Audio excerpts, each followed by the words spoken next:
Hello, everyone. Welcome to Barca News. It is March 19th, 2025, and we do have a good news update in regards to Marc Bernal. Also, we're going to be looking at Lamine Yamal's numbers as a 17-year-old compared to Messi and Cristiano Ronaldo. And finally, it's been revealed that Barcelona missed out during this summer on a signing of a generational talent. We have a lot to discuss, so let's begin.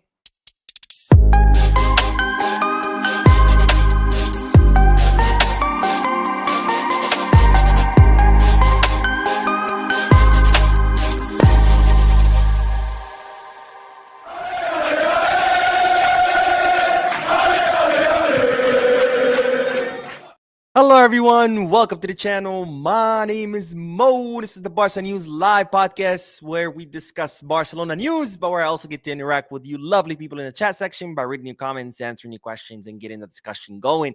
For those of you who will be watching when the podcast ends, I will be putting timestamps in the description and chapters in the timeline in case you do want to skip through the discussion. Let's get straight into the news. Having said all that, make sure to hit the like button, subscribe to the channel, drop a comment. If you are looking for any Barcelona jerseys or merchandise, make sure to hit the goal, kids, get bag, or fanatics. And if you are looking to place any sports bets, make sure to bet us. All links are down below in the description. You click on them, you'll be supporting this channel, but you would also be helping yourself because you do get access to some pretty cool deals and offers. All right, let's begin with the news. And as always, the first segment of news is composed of several bits of news, starting with that Hansi Flick. Now that, of course, the FIFA International has begun, and over, I think it's 15 players total from the first team have left Barcelona in order to join their national teams, has decided to cancel the training. There was a training today. He decided to cancel it, and he has given the remaining players days off until Monday. So the players are not going to return to training until Monday. That way, those who did stay behind, they can get some rest. They can fully recover. Now, you might ask, well, who are these players who have stayed behind? After all, most of the team has reported to their national teams.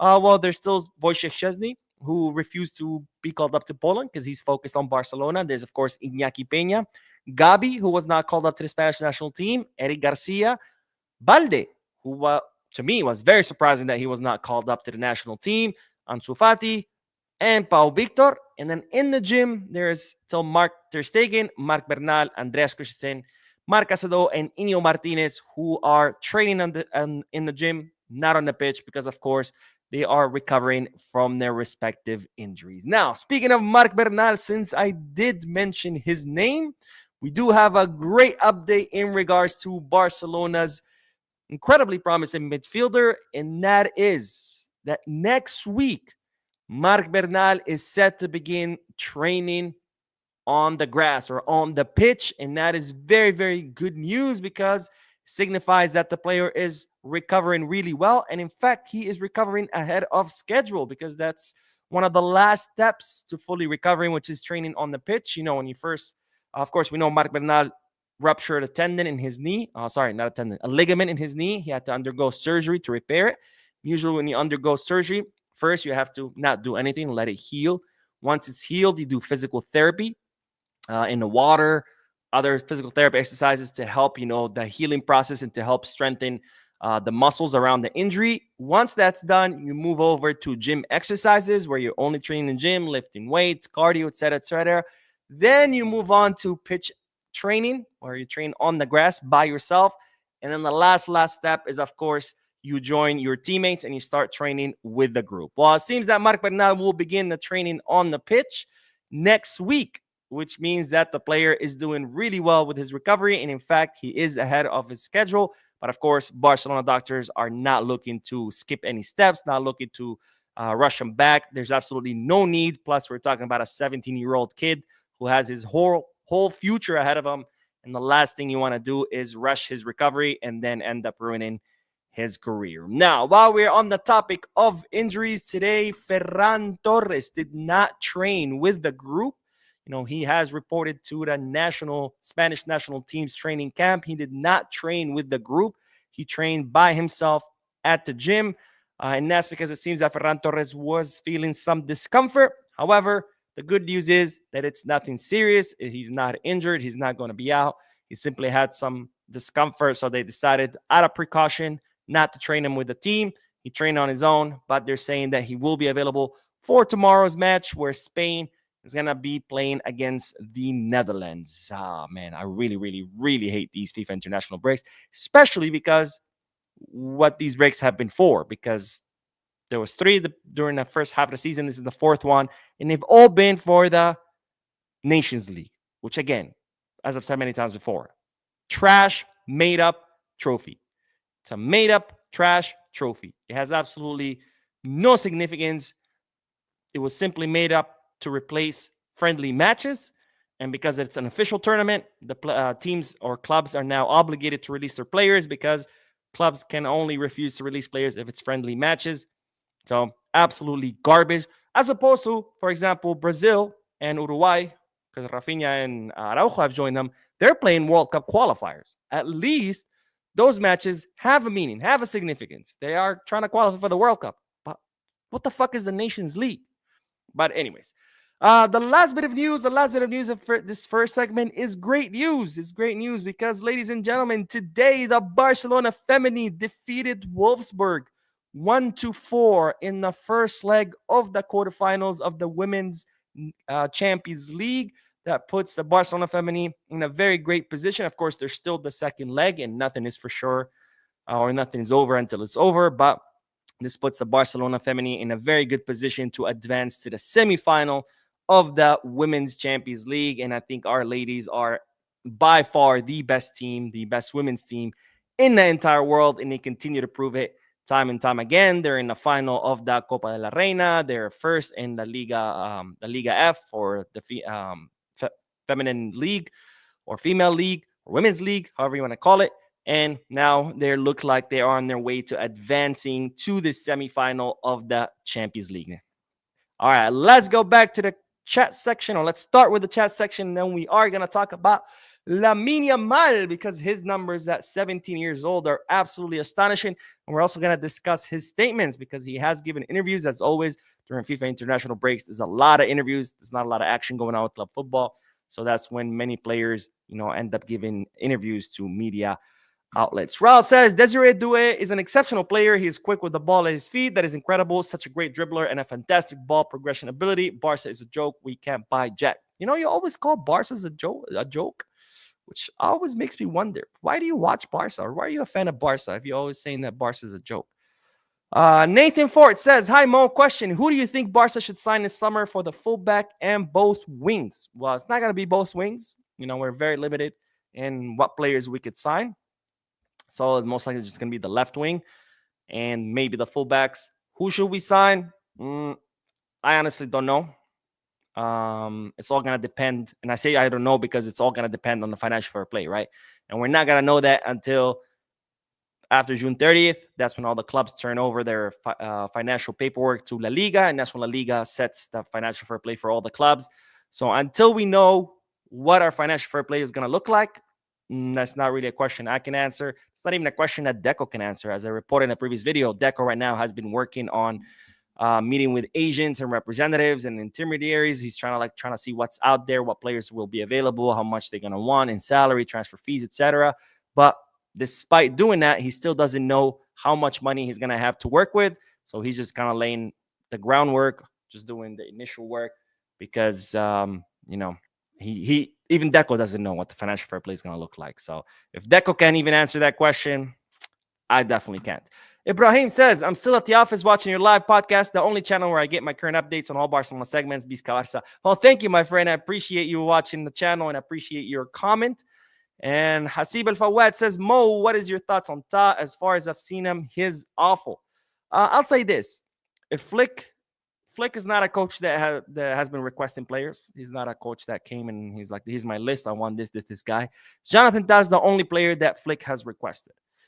So if Flick is requesting him, honestly, I have no reason to doubt him, because he hasn't given me a reason to doubt him, right? We've seen what Flick has done with the team. We've seen what Flick has done with the players that he has.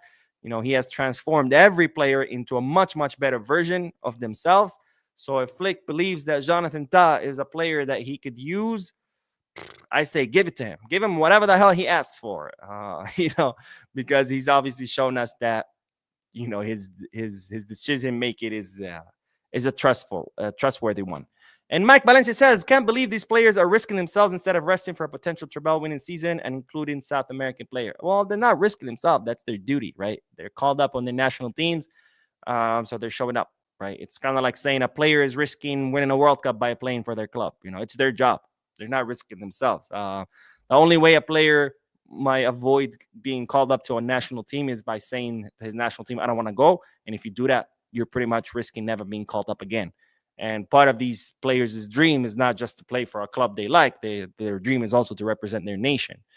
So they're not risking themselves. It's their job. That's what the job requires, right? That's what their dream is. That's what they've worked so hard for their entire lives, so they can be able to play for the clubs that they love and also so they can represent their nation. I mean, who wouldn't want to represent their nation in international competitions?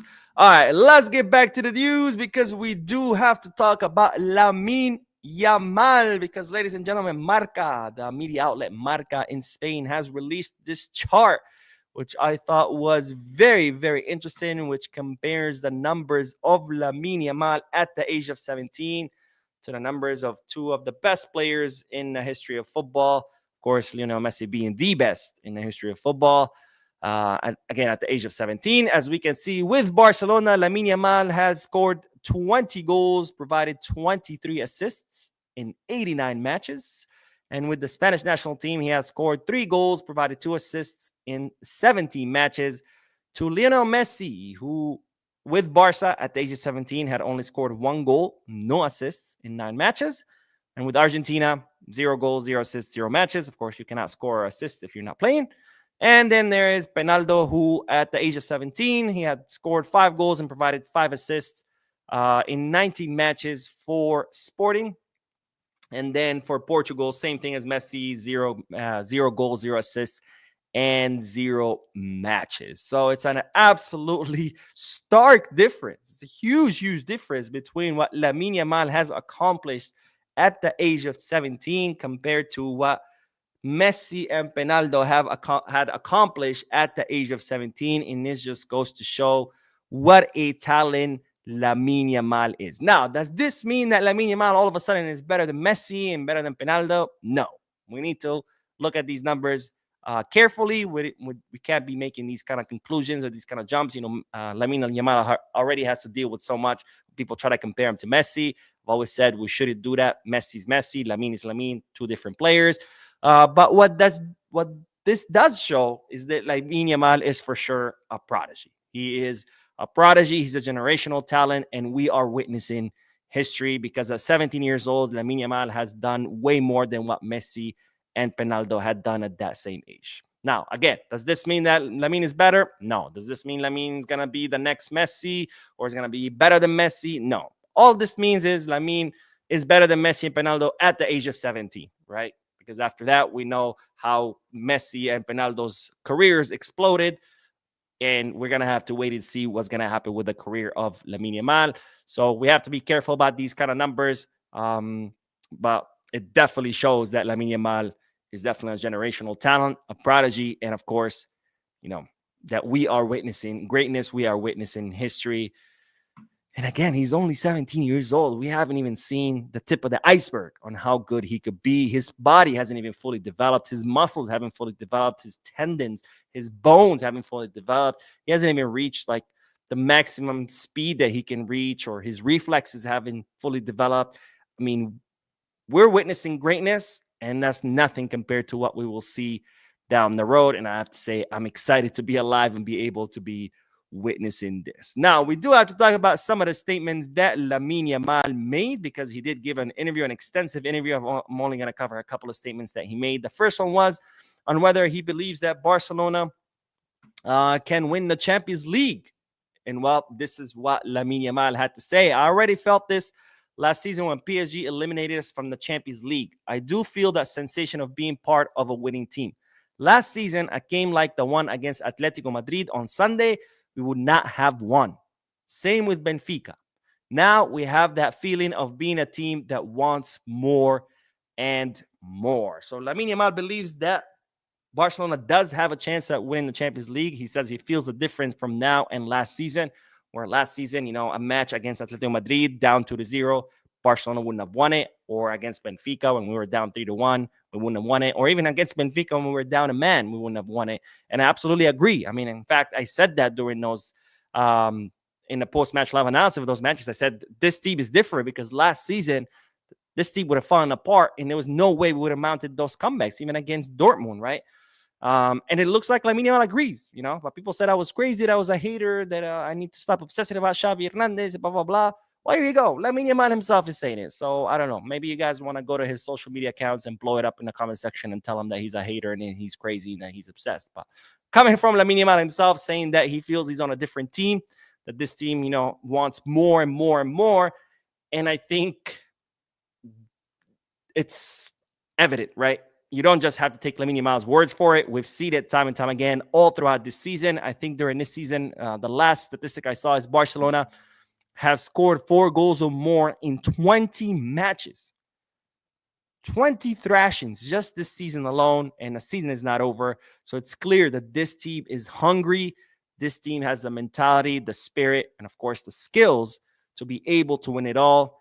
And the important thing is that these players believe it, and these players are craving it. And that's also very important, because you can have the most talented players in the world, but if they don't believe it on the inside, or they don't crave, they don't have that hunger to win, it doesn't matter how talented they are, right? But these players are talented. They have the mental and spirit fortitude, and they want it. They want it. They believe they can have it, and they're fighting for it. And that, to me, gives me lots and lots of hope. Now, we might not end up winning the Champions League. We don't know. But I think we have a good shot. And it's reflected in Lamine Yamal's words. It's reflected in the words of other players who have said similar things. And it's reflected in the performances that the team have been putting on. And I think for the first time in a very, very long time, I think that Barcelona actually have a shot at winning the Champions League. Now, Lamine Yamal was asked about would he want Real Madrid in the Champions League final, something that's never happened in the history of the competition.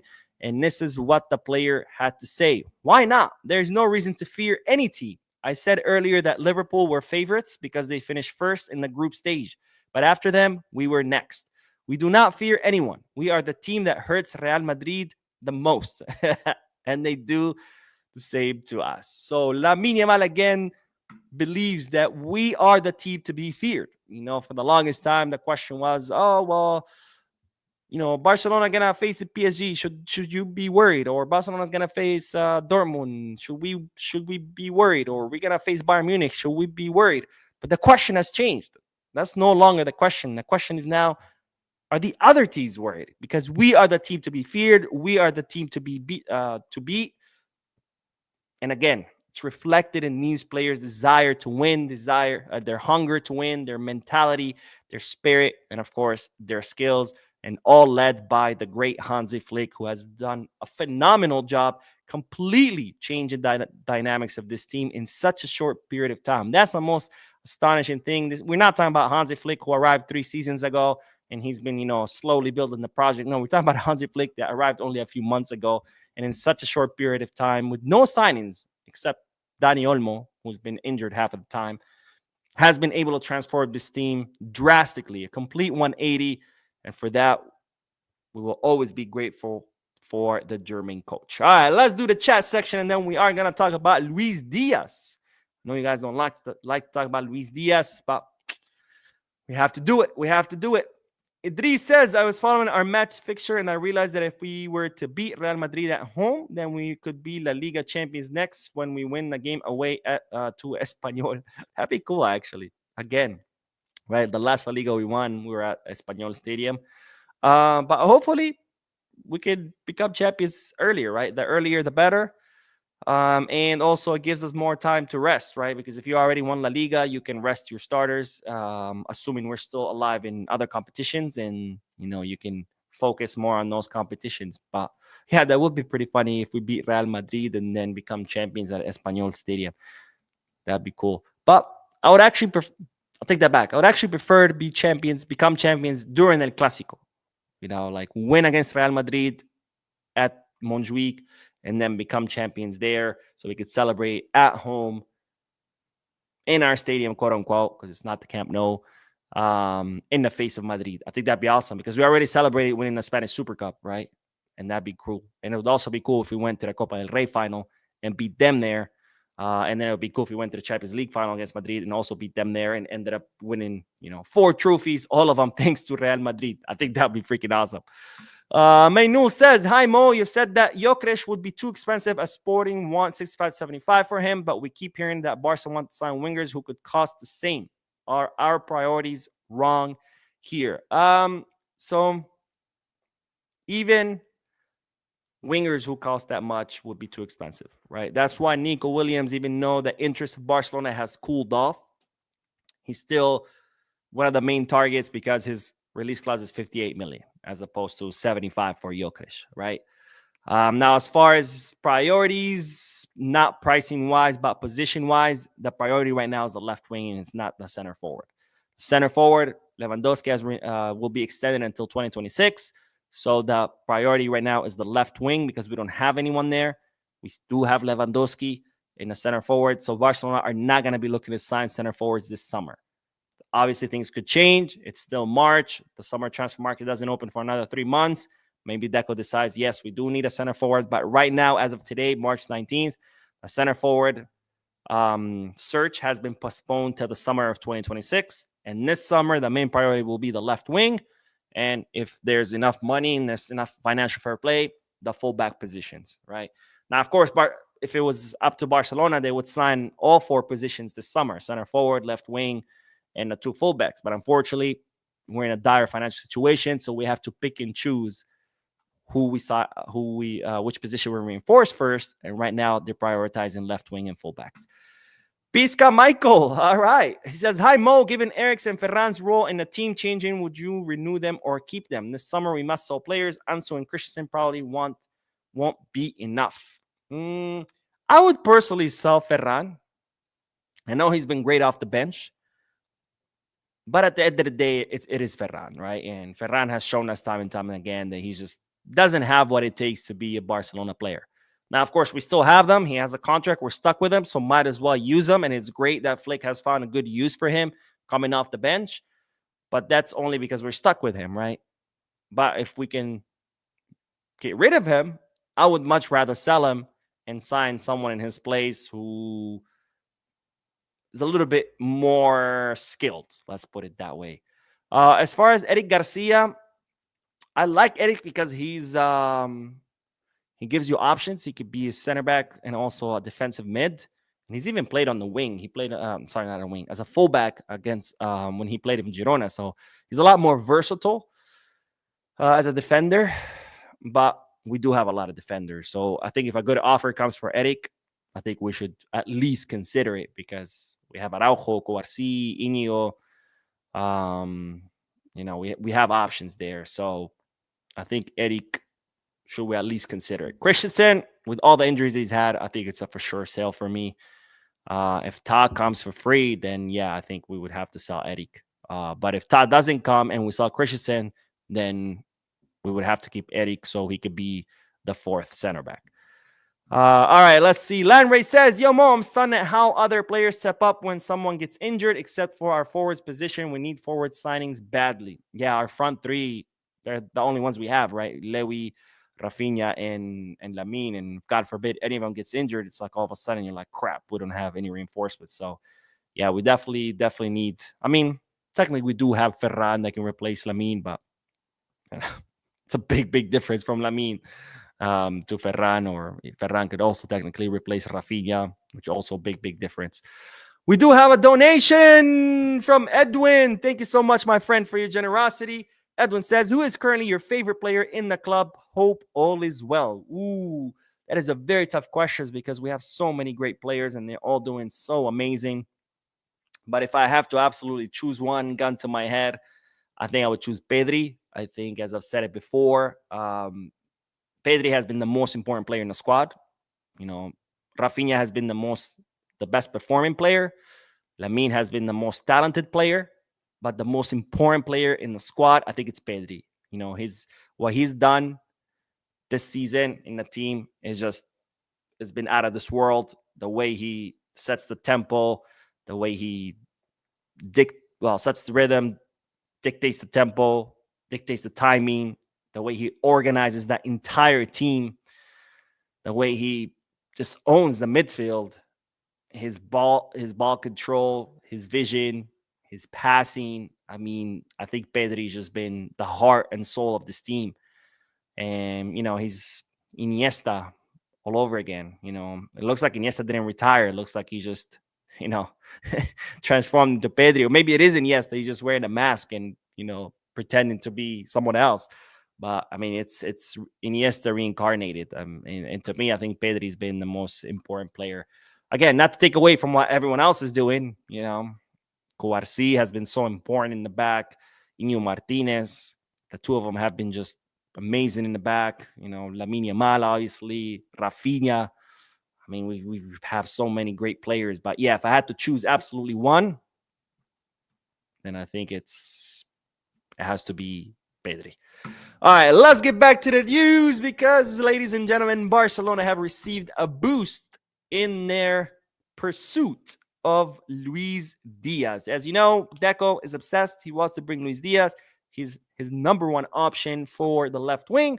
And of course, the boost is that it's reported, or English media outlets are reporting, that Liverpool have picked Leroy Sané to be the replacement of Luis Diaz if the Colombian ends up leaving. Now, the 29-year-old right winger, his contract expires at the end of the season in the summer of 2025, which means that Leroy Sané will become a free agent. It doesn't look like he's going to be renewing with Bayern Munich. And as such, it's reported that Liverpool have decided that if Luis Diaz leaves, then Leroy Sané will be his natural replacement, which means that it looks like there's a really good chance that Luis Diaz will end up leaving. And there's even some sources in England saying that Liverpool's coach has already greenlit the departure of Luis Diaz, which, of course, if it's true, then that does boost the chances of Barcelona. Of course, we've heard it all about Luis Diaz. We've heard it that Liverpool were not really prioritizing him because they wanted Salah and Van Dijk. But then they were like, okay, they are prioritizing him because Van Dijk and Salah are leaving. And no, they're not prioritizing. They've greenlit his exit. And then, yes, they are prioritizing because they're going to sign an Adidas deal. So Tornillo's been swinging both ways. But with Liverpool choosing an actual replacement, it seems it's a higher chance that he could leave. Now, he could still stay. He could still end up extending his contract. There's no saying. And I don't really follow Liverpool like that for me to give you a confident answer.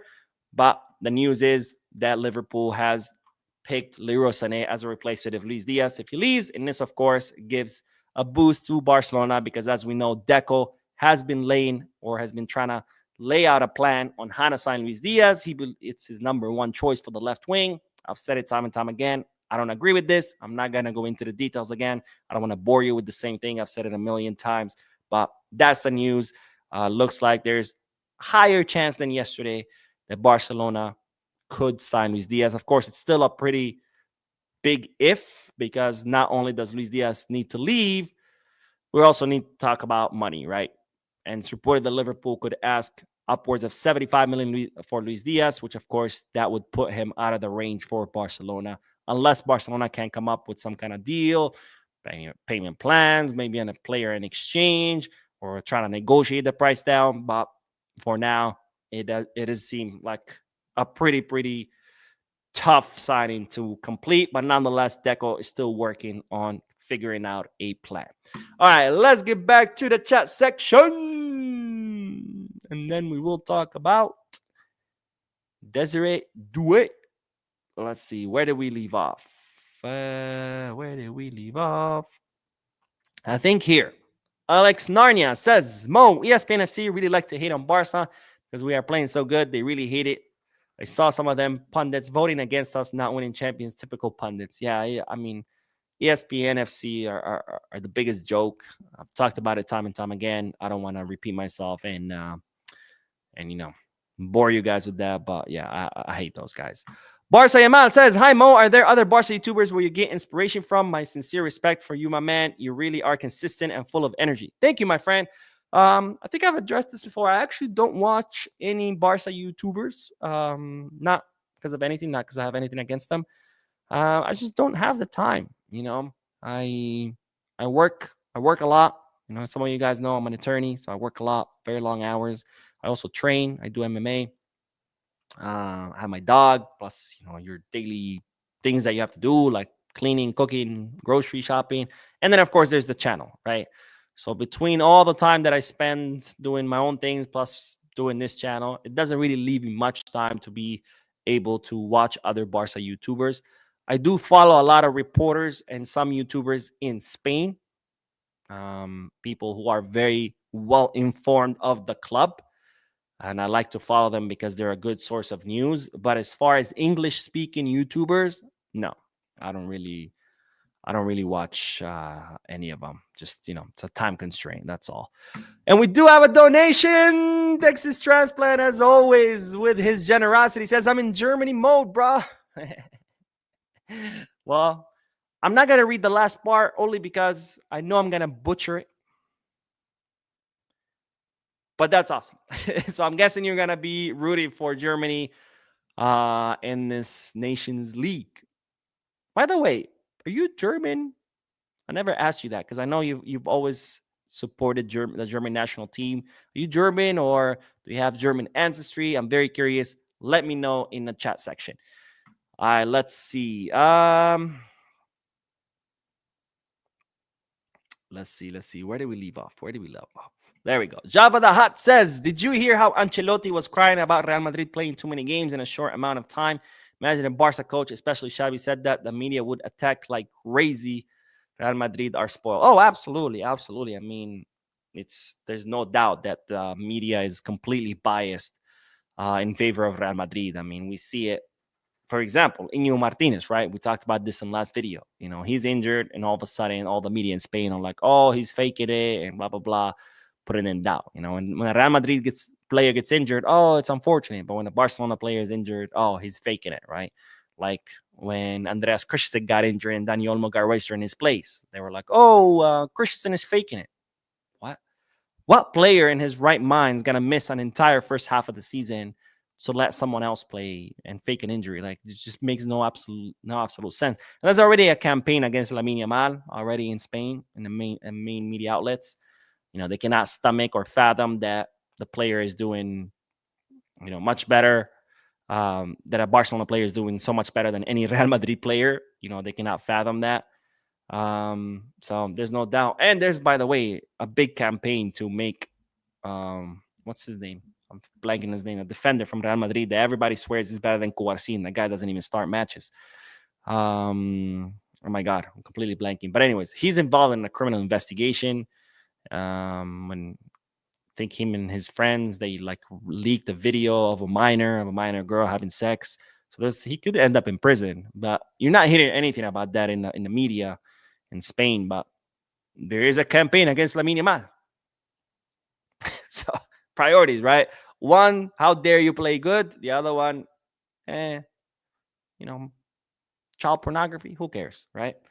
Anyways, let's get back to the news. Let's do the last bit of news since we were talking about wingers. Let's talk about one more winger, which is no other than Desiree Doue.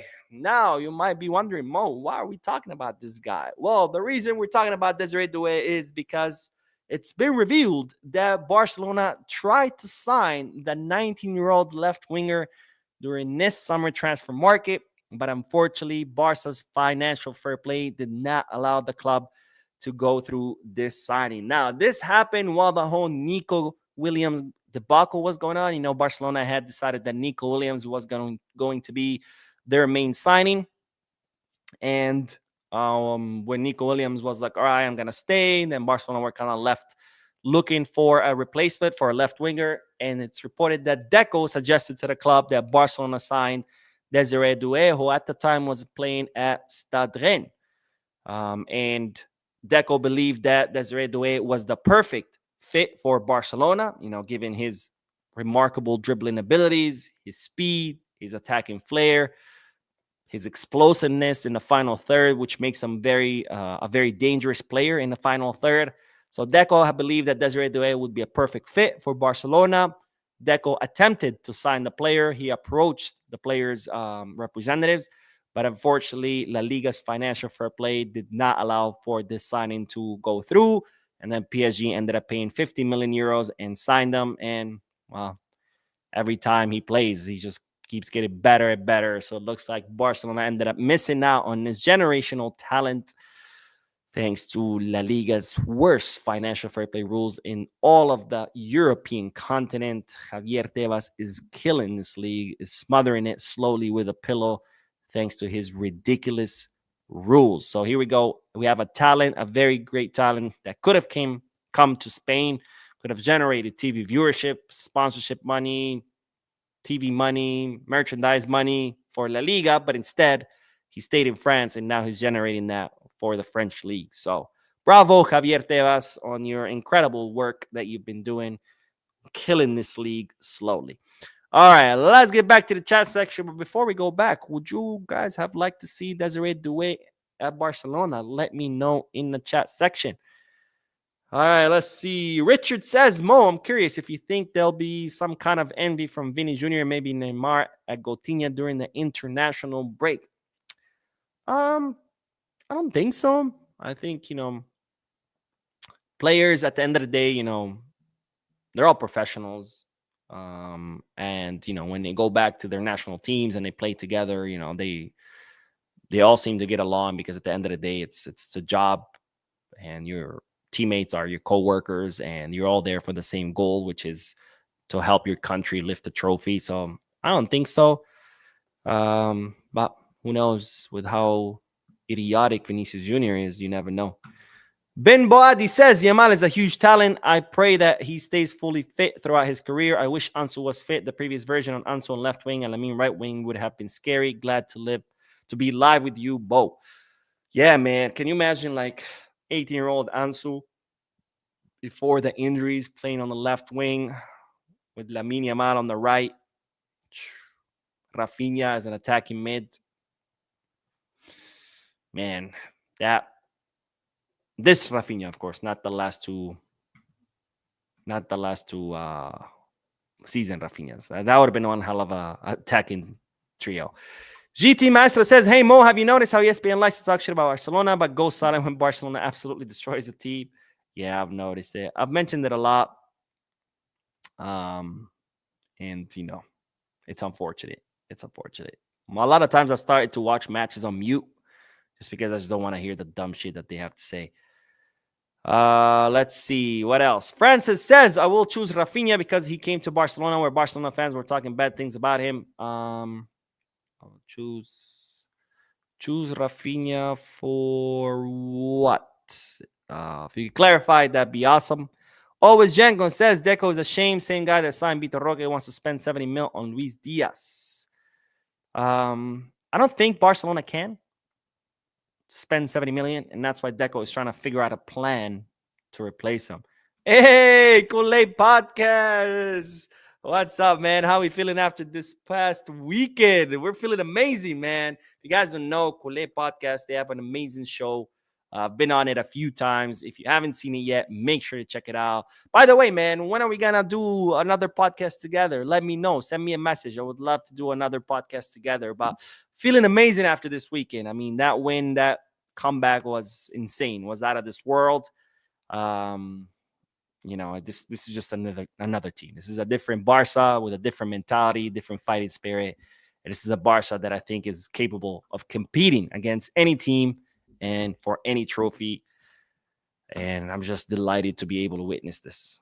Texas Transplant says, I was born in Heidelberg, Germany. I'm an army brat, yet I do, in fact, have a bit of heritage there. Oh, that's awesome, man. That's pretty cool. So that explains why you like to support the German team. That's pretty cool.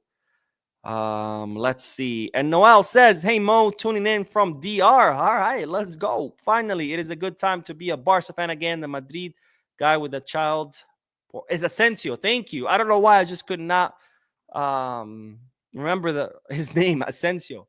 I kept wanting to say Isco because, there was another Asensio. Now there's this Asensio, and they used to have Isco. I don't know why I wanted to say Isco, but I was like, no, that's not the right name. Asensio. Thank you. Thank you, my friend. Mike Valencia says Asensio has been memed about these allegations. That's the only way I heard about that. Media protects Madrid players. Oh, big time. Can you imagine if Lamine Yamal, God forbid, would have been accused of doing something like this? We wouldn't hear about it. We wouldn't stop hearing about it. I mean, every media outlet, every pundit, every YouTuber, every social media personality would be talking about, oh, Lamine Yamal, and they would probably say he's guilty too, right? Because I'm not saying that since he was guilty, he's part of the investigation. He could be innocent, but the media would have already said, oh, Lamine Yamal is guilty because, you know, when it comes to Barcelona, it's not innocent until proven guilty. It's guilty until proven innocent, right? We saw it with the Negreira case. 2 years in, there's absolutely zero evidence of anything, but yet everybody says that Barcelona is guilty. So how, if there's no evidence of anything, you know? But double standards. Richard, thank you, Richard, for your donation. Richard says, thanks for your great channel and hard work that we reap the benefits of. Oh, thank you, my friend. Thank you for supporting the channel, for your donation, for watching. Thank all of you who are watching for doing so, for supporting this channel, for your comments, your likes, your donations. I mean, you guys are absolutely amazing. You guys are the reason why this channel exists. Otherwise, like I always say, I will be just some crazy guy yelling at his camera. So thank you guys for the support, for always supporting this channel. I mean, it's been one hell of a ride. It's only been 2 years, but I mean, this has been the 2 greatest years because I get to see, you know, something that I built grow, and it's all thanks to you, right? Because otherwise, again, I'll be just a crazy guy yelling at my camera. So thank you guys for always supporting the channel. And let's do one more comment, and then we will end the live stream. But Kurt says, "Hey Mo, when our goalkeeper going to win an MVP? When our goalkeeper going to win an MVP of the game? I can see he's being robbed of that." Goalkeepers are rarely win MVP of the game. You know, I think a good match would have been probably the Benfica match when we were down 1 man, just because how many saves Chesney had. But usually overall, goalkeepers hardly win that because, you know, people don't want to see goalkeepers, right? People want to see the Lamine Yamals of the world dribbling past players and scoring goals, right? People want to see goals. People want to see fancy dribbles. They don't want to see, you know, a goalkeeper saving shots. Same thing with defenders, right? It sucks. Like so many great defenders throughout history have gone, you know, without any individual awards, even though they were amazing. But it's because, you know, people don't want to see defenders defend. They want to see goals. They want to see fancy dribbles. So it's unfortunate, but that's the nature of the game, right? It's like UFC. People don't want to see 2 guys grappling, even though grappling is much, much more difficult and a lot more technical, and it takes a lot more skill and fighting IQ. You know, people just want to see 2 guys punching the shit out of each other, right? And bleeding. It's just our human nature. Anyways, that is all, ladies and gentlemen. Thank you so much for tuning in. Thank you for your likes, your comments, your subscriptions, your very generous donations. If you haven't hit the like button yet, make sure you do. It really, really helps the channel. If you haven't subscribed yet, also make sure you do. It makes me happy. I see that the channel's still growing. I will be making another video later tonight, so we'll see you guys there. And as always, Barca.